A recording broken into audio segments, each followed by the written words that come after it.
स्वागत है सभी का Uttar Pradesh digital news channel पर। तो चलिए नजर डालते हैं आज की पहली बुलेटिन पर। उससे पहले आप अगर चैनल पर आए हैं तो सब्सक्राइब करने के लिए बेल आइकन जरूर दबाएं। आजम खां की जौहर यूनिवर्सिटी को बड़ी राहत। 38 भवनों के ध्वस्तीकरण पर मुरादाबाद कमिश्नर ने लगाई रोक। रामपुर विकास प्राधिकरण द्वारा आजम खां की जौहर यूनिवर्सिटी के 38 भवनों को गिराने के आदेश पर मुरादाबाद कमिश्नर एवं प्राधिकरण अध्यक्ष आंजनेय कुमार सिंह ने अगली सुनवाई तक रोक लगा दी है। यूनिवर्सिटी प्रबंधन और जौहर ट्रस्ट ने इस फैसले के खिलाफ मंडलायुक्त न्यायालय में अपील की थी। आरडीए उपाध्यक्ष ने 15 जुलाई को बिना नक्शा पास निर्माण के चलते यह आदेश दिया था, जिस पर अब अगली सुनवाई तक बुलडोजर कार्रवाई टल गई है।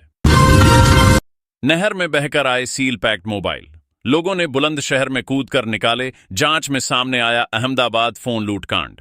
दिल्ली से अहमदाबाद जा रहे एक ट्रक से चालक की मिलीभगत से 1500 मोबाइल फोन लूट लिए गए थे। इनमें से 1000 फोन बरामद हो चुके हैं, जबकि शेष पानी में बहकर उत्तर प्रदेश के बुलंदशहर के जहांगीरपुर स्थित परौरी नहर तक पहुंच गए। शनिवार शाम नहर में नहा रहे लोगों को सीलबंद फोन बहते मिले, जिन्हें निकालने के लिए ग्रामीणों में होड़ मच गई। सूचना पर पहुंची पुलिस ने वीवो कंपनी के मैनेजर अभिषेक शर्मा से संपर्क कर मामले की जांच की, जिसकी शुरुआती रिपोर्ट दिल्ली के द्वारका थाने में दर्ज है। यूपी में 41 वरिष्ठ पीसीएस अफसरों के तबादले। महेंद्र कुमार सिंह नगर मजिस्ट्रेट वाराणसी बने। उत्तर प्रदेश शासन ने सोमवार देर रात 41 वरिष्ठ पीसीएस अधिकारियों के तबादले कर दिए हैं। नई सूची के तहत महेंद्र कुमार सिंह को वाराणसी का नगर मजिस्ट्रेट नियुक्त किया गया है। इसके अलावा बिंदु लता को कानपुर नगर का अपर जिलाधिकारी न्यायिक, संजय चावला को आजमगढ़ का अपर जिलाधिकारी प्रशासन तथा कुंवर पंकज को झांसी मंडल का अपर आयुक्त बनाया गया है। हाथ मिलाने को तैयार हूं। यूपी चुनाव नजदीक आते ही ओवैसी ने किसे दे दिया गठबंधन का ऑफर।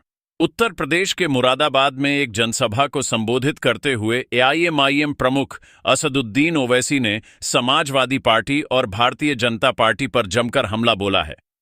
ओवैसी ने सपा प्रमुख अखिलेश यादव को आड़े हाथों लेते हुए कहा कि अब मुसलमान सिर्फ दरी बिछाने और वोट बैंक की राजनीति नहीं करेंगे, बल्कि सियासत में बराबरी का हक और कुर्सी पर साझीदारी चाहेंगे।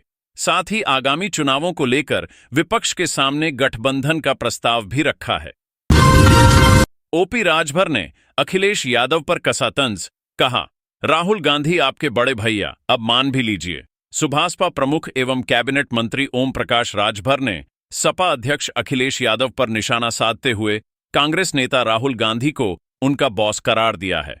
सोशल मीडिया प्लेटफॉर्म एक्स पर तंज कसते हुए राजभर ने आरोप लगाया कि अखिलेश और उनके बॉस राहुल पिछले एक सप्ताह से संसद की कार्यवाही नहीं चलने दे रहे हैं। साथ ही उन्होंने व्यंग्य करते हुए कहा कि अखिलेश यादव को अब सार्वजनिक रूप से स्वीकार कर लेना चाहिए कि राहुल गांधी उनके बड़े भैया हैं। धर्म बदलो नहीं तो जिंदगी बर्बाद कर दूंगा, दुष्कर्म पीड़िता टीचर बोली। आसिफ बना रहा दबाव स्कूल तक पहुंचा। गाजियाबाद के एक निजी स्कूल में पढ़ाने वाली शादीशुदा शिक्षिका ने मेरठ निवासी आसिफ पर धर्म परिवर्तन और समझौते का दबाव बनाने का गंभीर आरोप लगाया है। पीड़िता ने 2024 में आरोपी के खिलाफ मेरठ में दुष्कर्म का मामला दर्ज कराया था, जो अदालत में लंबित है। आरोप है कि आरोपी अब वीडियो वायरल करने और जान से मारने की धमकी दे रहा है तथा अभिभावक बनकर स्कूल तक पहुंच गया। पुलिस ने मामले की जांच शुरू कर मुख्य आरोपी की तलाश तेज कर दी है। वाराणसी एयरपोर्ट पर यात्री से 70 लाख का विदेशी सोना बरामद, विमान में सीट के नीचे छिपाकर रखा था। राजस्व आसूचना निदेशालय ने वाराणसी के लाल बहादुर शास्त्री अंतर्राष्ट्रीय हवाई अड्डे पर शारजाह से आए एक भारतीय यात्री से 491.290 ग्राम शुद्ध 24 कैरेट विदेशी सोना बरामद किया है। इसकी अनुमानित कीमत 70 लाख रुपए है, जिसे विमान में सीट के नीचे पेस्ट के रूप में छिपाकर लाया गया था। आरोपी को सीमा शुल्क अधिनियम 1962 के तहत गिरफ्तार कर लिया गया है। 69,000 शिक्षक भर्ती, सरकार बोली पहले से नियुक्त को प्रभावित किए बना समायोजन। कल सुप्रीम कोर्ट में सुनवाई। 19,000 सीटों पर आरक्षण घोटाले के आरोपों से घिरी 69,000 शिक्षक भर्ती मामले में राज्य सरकार ने सुप्रीम कोर्ट में शपथ पत्र दाखिल किया है। इसके अनुसार संशोधित मेरिट सूची के पात्रों को पहले से नियुक्त शिक्षकों को प्रभावित किए बिना मौजूदा खाली पदों पर समायोजित किया जा सके, बशर्ते वे न्यूनतम योग्यता पूरी करते हों। इस बीच आरक्षण प्रभावित अभ्यर्थियों ने नाराजगी जताते हुए सभी याचियों को लाभ देने और मूल चयन सूची सार्वजनिक करने की मांग की है। कानपुर समेत आसपास के शहरों में हुई झमाझम बारिश, आगे के लिए मौसम विभाग ने की ये भविष्यवाणी। ओडिशा से पंजाब तक बने निम्न दबाव के क्षेत्र और बंगाल की खाड़ी से आ रही नमी के कारण उत्तर प्रदेश में मानसून एक बार फिर सक्रिय हो गया है। मौसम विभाग के अनुसार 30 जुलाई से शुरू हो रहे सावन के मद्देनजर अगले 3 से 4 दिनों तक कानपुर परिक्षेत्र समेत कई जिलों में बादलों की आवाजाही के साथ हल्की से भारी वर्षा होने और 30 से 40 किलोमीटर प्रति घंटे की रफ्तार से हवाएं चलने की संभावना है। चंद्रशेखर आजाद कृषि एवं प्रौद्योगिकी विश्वविद्यालय के अनुसार जुलाई में अब तक सामान्य से अधिक बारिश दर्ज की जा चुकी है। मोहम्मद अली जौहर यूनिवर्सिटी की याचिका पर बाहरी व्यक्ति को पैरवी का अधिकार नहीं, high court. Allahabad high court ने मोहम्मद अली जौहर ट्रस्ट और यूनिवर्सिटी की याचिका पर सुनवाई करते हुए स्पष्ट किया है कि किसी विश्वविद्यालय का प्रतिनिधित्व केवल उसका रजिस्ट्रार या अधिकृत अधिकारी ही कर सकता है, कोई बाहरी व्यक्ति नहीं। न्यायमूर्ति सौरभ श्याम शमशेरी की एकल पीठ ने राज्य सरकार की आपत्ति को सही मानते हुए याचिकाकर्ता मोहम्मद यूसुफ को बाहरी बताया। हालांकि तकनीकी आधार पर याचिका खारिज करने के बजाय अदालत ने रजिस्ट्रार या ट्रस्ट प्रबंधक को 3 सप्ताह के भीतर विवादित नोटिस पर अपनी विस्तृत आपत्ति दाखिल करने की छूट दी है। कांवड़ यात्रा 2026 मेरठ में 29 जुलाई की आधी रात से होगा रूट डायवर्जन। सोहराबगेट डिपो से 24 घंटे हरिद्वार के लिए मिलेगी बस।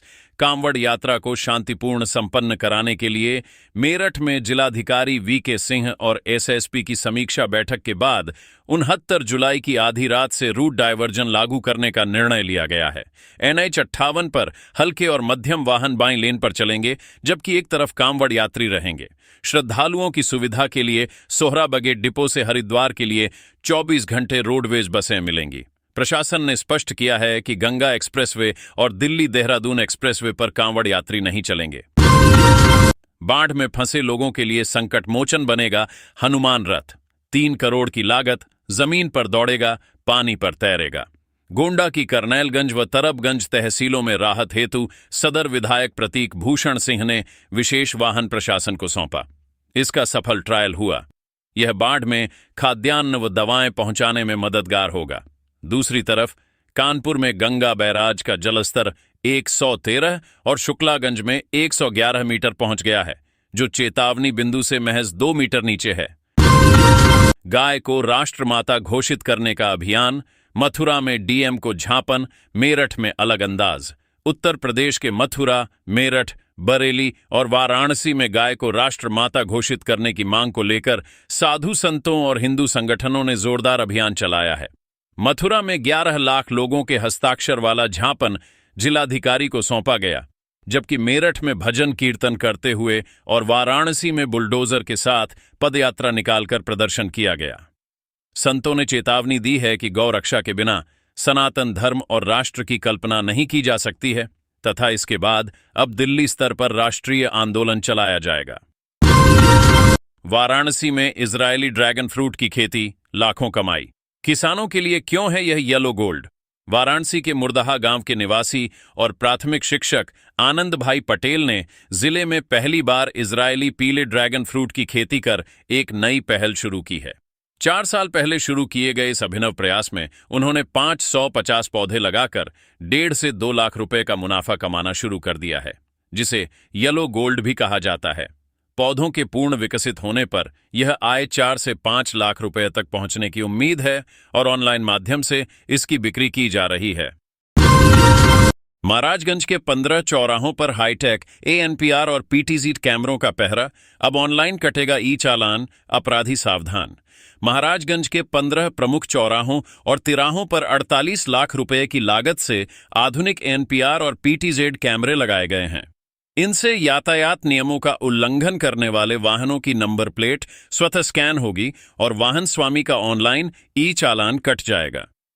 पुलिस अधीक्षक कार्यालय में बने कंट्रोल रूम से इसकी 24 घंटे निगरानी की जाएगी, जिससे बिना हेलमेट, सीट बेल्ट न लगाने और रेड लाइट पार करने वालों पर ऑटोमेटिक कार्रवाई होगी।